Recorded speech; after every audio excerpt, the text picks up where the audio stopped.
Bismillahirrahmanirrahim. Assalamualaikum warahmatullahi wabarakatuh.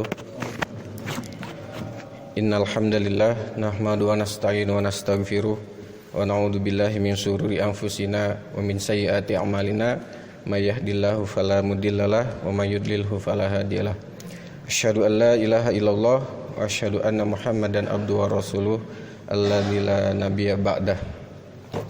Pertama, mari kita panjatkan puji syukur kehadirat Allah Subhanahu wa taala pada waktu yang sangat berbahagia ini, di tempat yang mulia ini kita diberikan kesempatan untuk bisa mengabdi kepada Allah, menunaikan kewajibannya, mengikuti sholat duhur berjamaah di masjid yang kita cintai ini.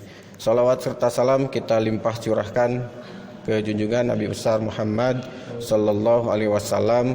Mudah-mudahan kita semua yang di sini merupakan umat yang menjalankan apa yang telah disunahkan, sehingga kita benar-benar di akhirat nanti mampu mendapat syafaat dari beliau. Amin ya rabbal alamin. Pada kesempatan yang berbahagia ini, izinkan hanya cerita saja, tidak menggurui secara agama, karena memang basicnya bukan agama. Kebetulan ini dari informatika.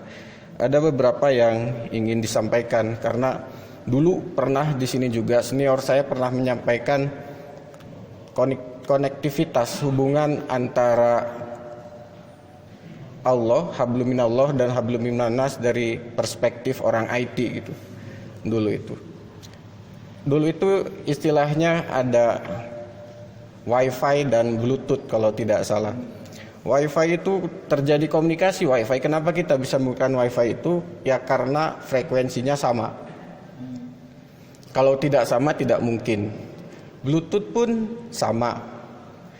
Kalau tidak tidak sama frekuensinya, itu tidak sama. Itu pola komunikasi kita dengan Allah atau Tuhan pun sama seperti itu. Harus frekuensinya sama. Entah itu di waktu-waktu yang telah ditentukan, atau di waktu-waktu yang memang sudah biasa seperti sholat berjamaah ini. Kemudian apa perbedaannya Wi-Fi misalnya dengan Bluetooth? Ya kalau Wi-Fi itu kapan kita connect itu ketika memiliki sinyal yang paling kuat, itu yang akan connect. Kalau Bluetooth connect itu dengan yang terdekat. Nah itu perbedaannya. Tapi pola ini bisa dijadikan sebagai pola hubungan kita kepada Allah. Kira-kira untuk Allah dan manusia, ya hablum minallah dan hablum minannas, kira-kira untuk mendasari pola hubungan itu ya seperti Wi-Fi dan seperti Bluetooth tadi. Nah ini adalah salah satu contoh. Ini dimaknai karena mau tidak mau karena di UIN Bandung jurusan umum itu dikenai harus memaknai secara agama, wahyu memandu ilmu, kira-kira masuk dari sisi mana gitu. Ya kalau informatika misal, ini informatika, IT itu dari mana? Ya pola-pola itu dimaknai sehingga nanti keluarnya ya harapannya seperti yang sudah ada bukunya itu, bukan cuma software, kemudian brainware, kemudian hardware, tapi ada hardware-nya. Dan ini disampaikan di mahasiswa. Dengan kondisi seperti ini, kira-kira apa yang kalau misalnya di sini fakta di UIN ini kan karena COVID-19 kemudian revolusi industri 4.0 ini terjadi, mau tidak mau kita serba IT. Ditambah COVID-19 ini semua aktivitas hampir untuk proses itu menggunakan IT. Nah ini juga dimaknai.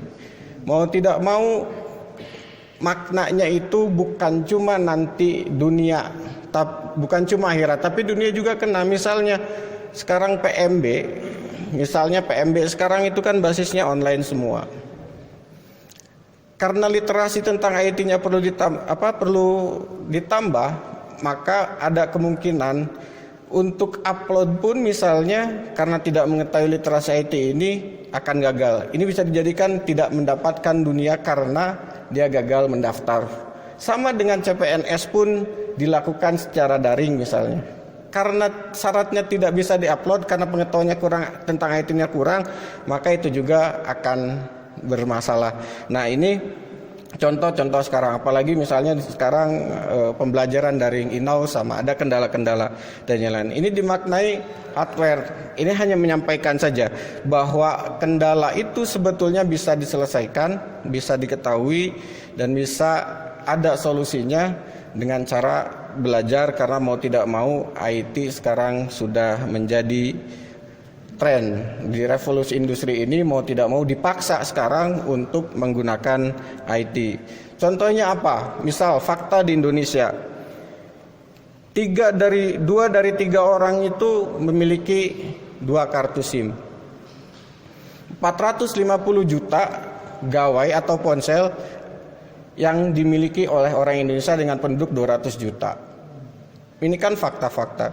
Kemudian 51% yang menggunakan medsos itu tanpa baca, dan yang lain itu kan share saja gitu, tanpa baca. Nah, ini juga jadi perhatian dan fakta.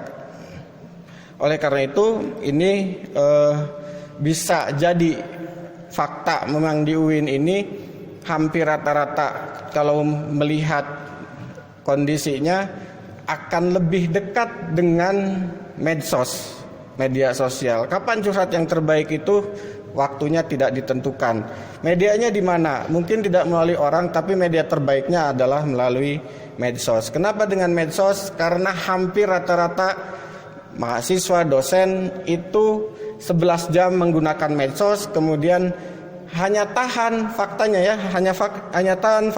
7 menit tidak lepas dari gadgetnya itu. Jadi 7 menit baca WA masuk, itu yang banyak dibaca. Nah, ini jadi perhatian kita. Mungkin kalau secara ibadah, kalau 11 jam itu hanya membaca status yang tidak